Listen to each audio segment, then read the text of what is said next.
I found happiness in your happiness, but my world turned upside down when I discovered my fiancé, of all people, was planning to marry someone else. We had been saving together for our own wedding, which meant he was essentially using my savings for this new union. Thank you for gathering all this for us, Karen. You're truly amazing, he said, oblivious to the hurt his words caused. As I struggled to grasp the reality of his upcoming wedding, Jeffrey's comments felt like salt on a wound. It dawned on me that the funds I had painstakingly saved for our dream day were being misappropriated right before my eyes. In a moment of disbelief, I questioned the situation, unable to grasp how such a betrayal could occur so lightly. Despite the turmoil inside me, I managed to wish him well with a smile, deciding to leave the bitterness of the situation behind. Yet, beneath that smile, a resolve for retribution simmered. I'm Karen, 30, often praised for my kindness, a trait instilled in me since childhood. However, this kindness masked my inability to express my true feelings, a struggle my mother often critiqued, urging me to stand firm and understand my desires. But the truth was, I didn't know what I wanted, opting instead to keep a pleasant demeanor to avoid conflict. One day, Jeffrey's playful, yet intrusive gesture of flipping up my skirt tested my patience, prompting a rare moment of anger from me. Karen can get angry? That's good. You're cute even when you're upset, he remarked, seeing my reaction. Our relationship, which felt like a throwback to schoolyard crushes, had blossomed during our college years. Jeffrey was the polar opposite of me.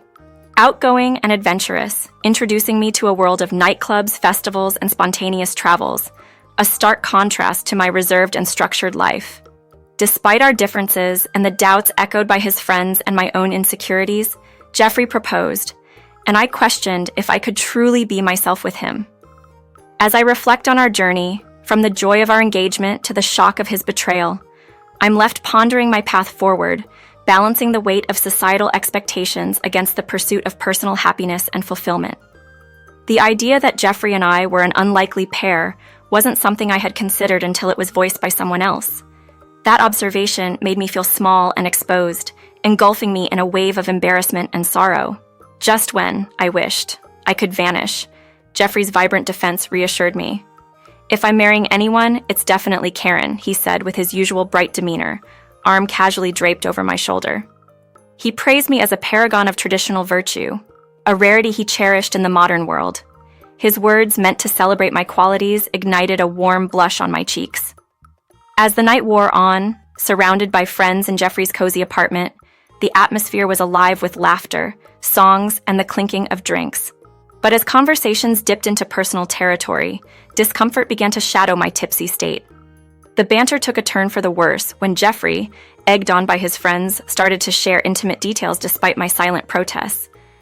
His friends teased him about his control, or lack thereof, suggesting he was too tame around me.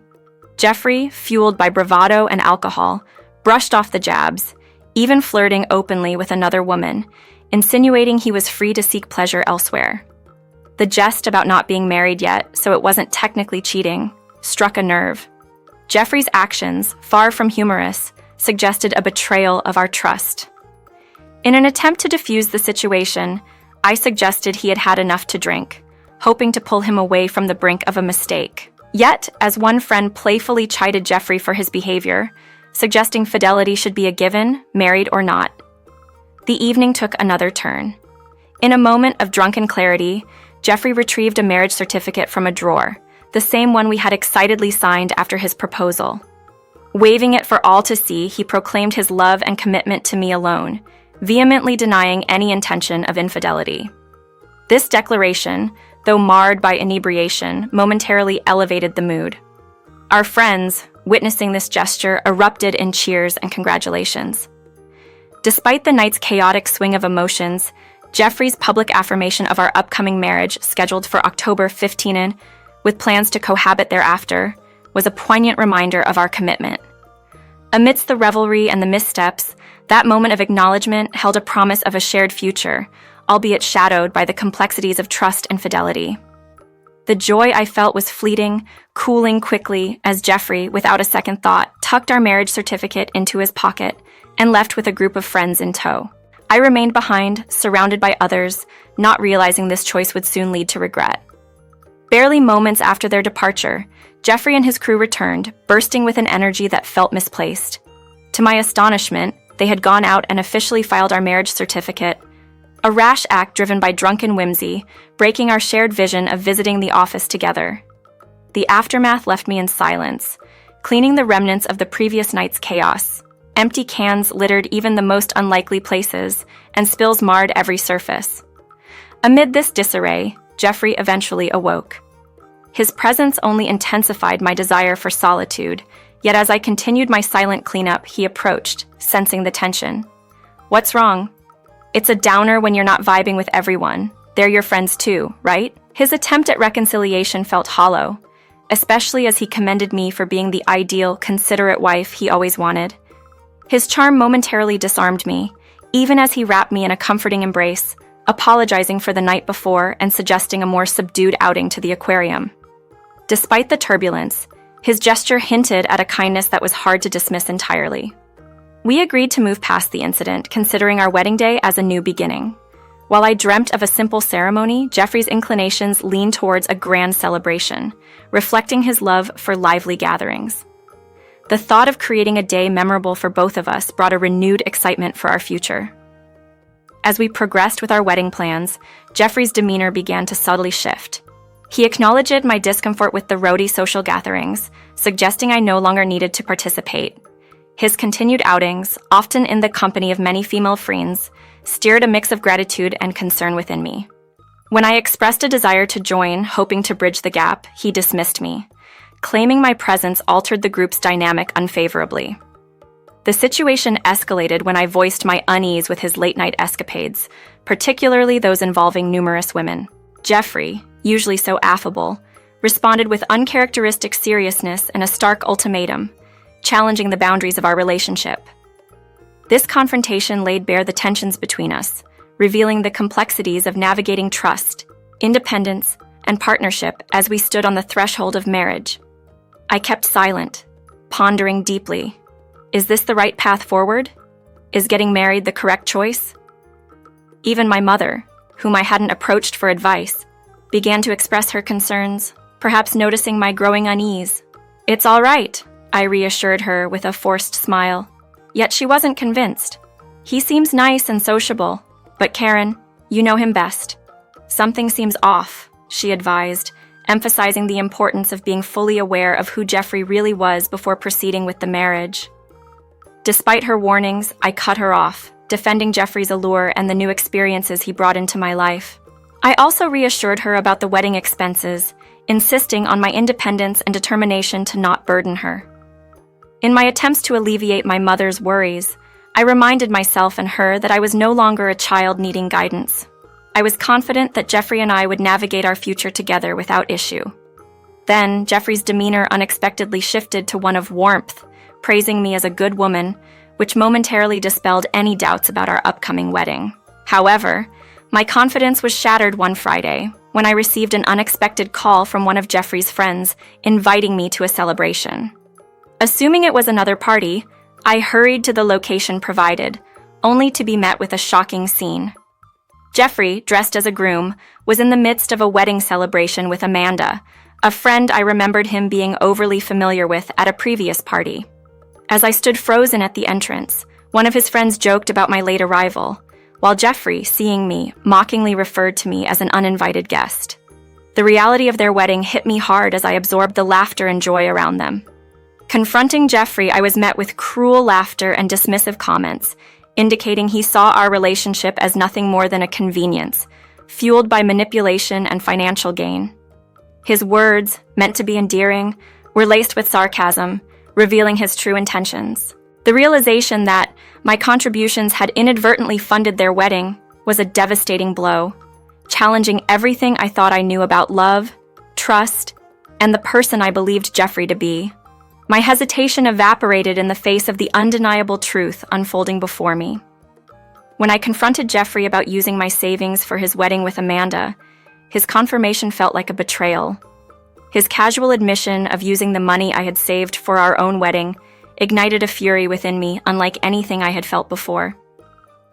Jeffrey's justification, that since I was saving for our shared future, the money was as much his as mine, was a bitter pill to swallow. His gratitude, dripping with insincerity, mocking my generosity and trust. In that moment, any affection I had for Jeffrey transformed into disdain. His cluelessness when I pointed out the impossibility of his marriage to Amanda, given our own plans, only added to the surreal nature of the situation. The wedding, which seemed more like an elaborate party than a solemn ceremony, was jarring, especially with me standing out in my casual attire among the well-dressed guests.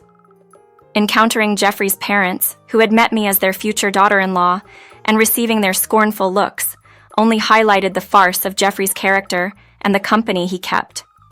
Leaving the wedding, I masked my hurt with a smile, silently promising retribution. Not long after, I found myself outside Jeffrey's apartment, anticipating his return. His immediate accusation upon seeing me, questioning why I would ruin his marriage, revealed his ignorance of the chaos he had authored. He believed I had somehow sabotaged his new marriage to Amanda by submitting our marriage registration, not realizing the irony that he had already legally bound himself to me in a drunken mishap. Presenting my phone, I showed Jeffrey a video that captured the moment he and I had officially registered our marriage, a moment he had drunkenly celebrated but evidently forgotten.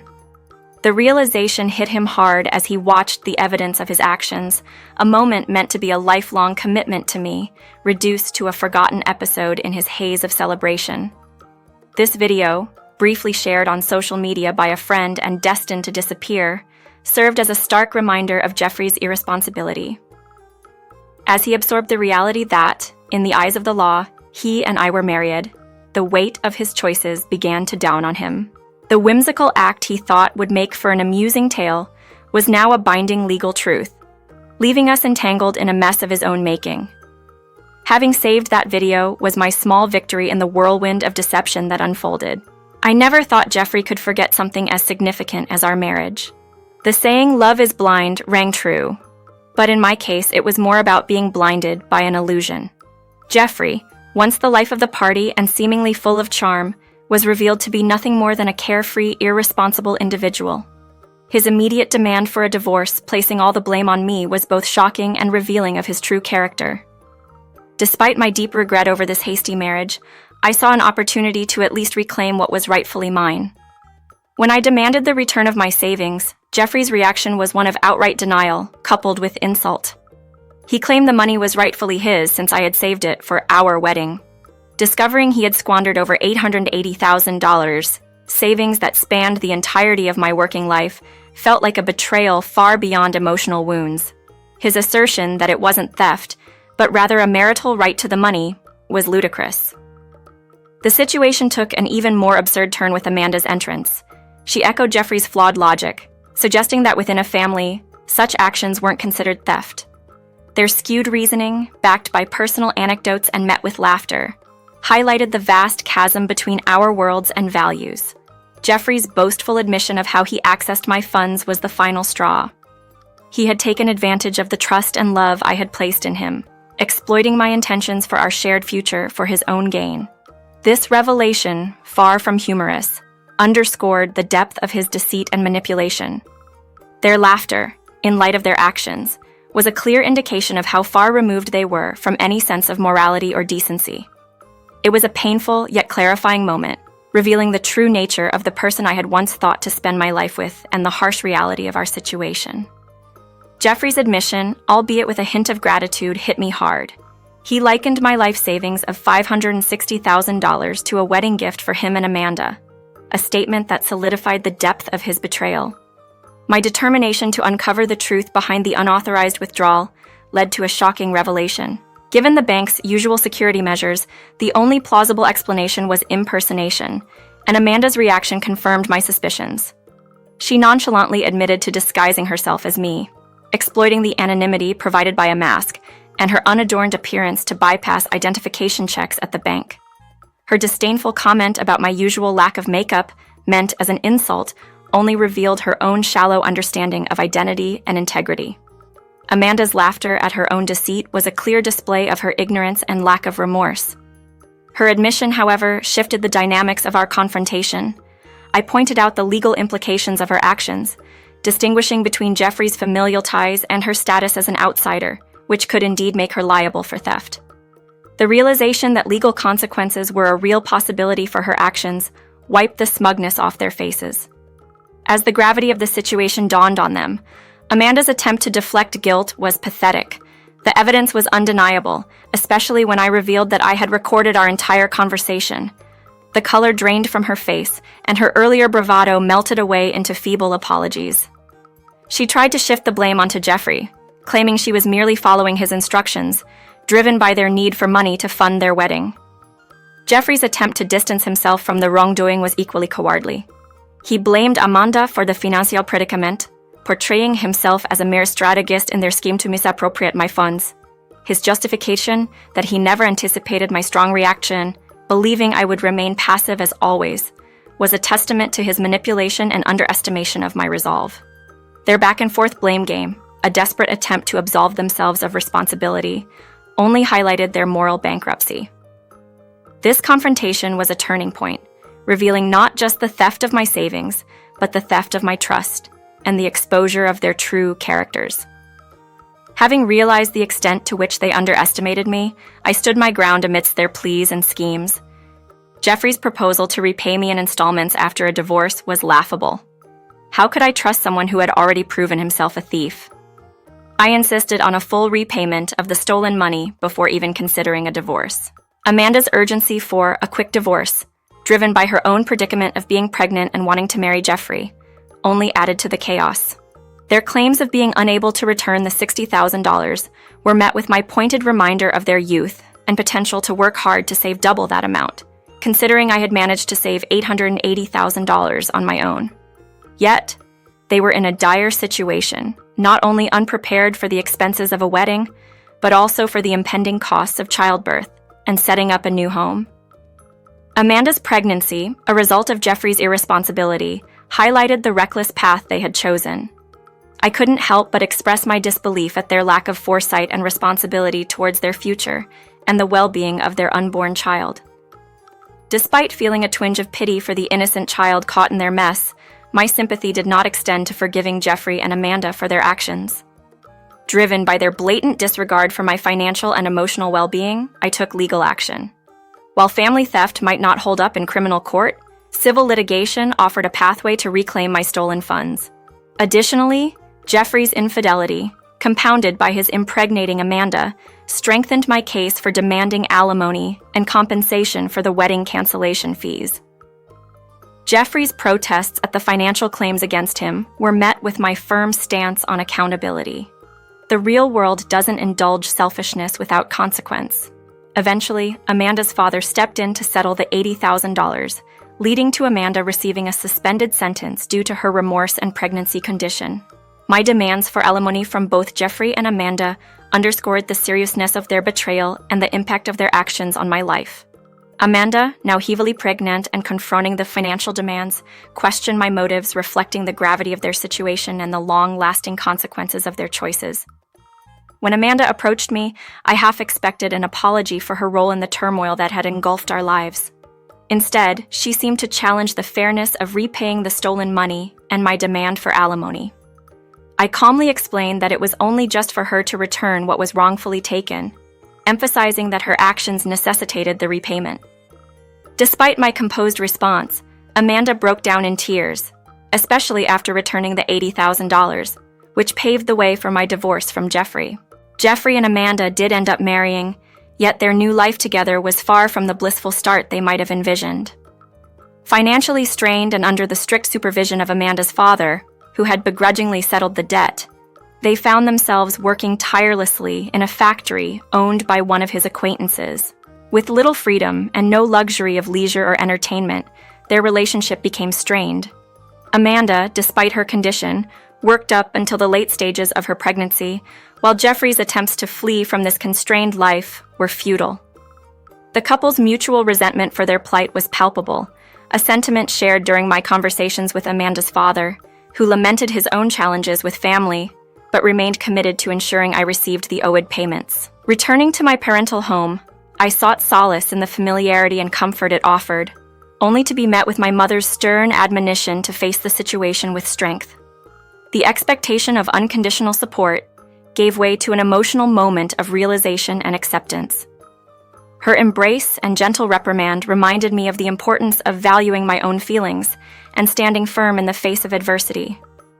The ordeal with Jeffrey and Amanda, while harrowing, served as a catalyst for personal growth.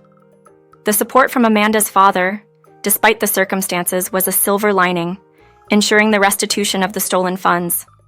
My time back at my parents' house, reliving childhood comforts and facing the tough love of my mother, provided a much-needed respite and a chance to heal. Emboldened by these experiences and the lessons learned, I moved out to start anew, with a renewed sense of self and a determination to build a brighter, more fulfilling future.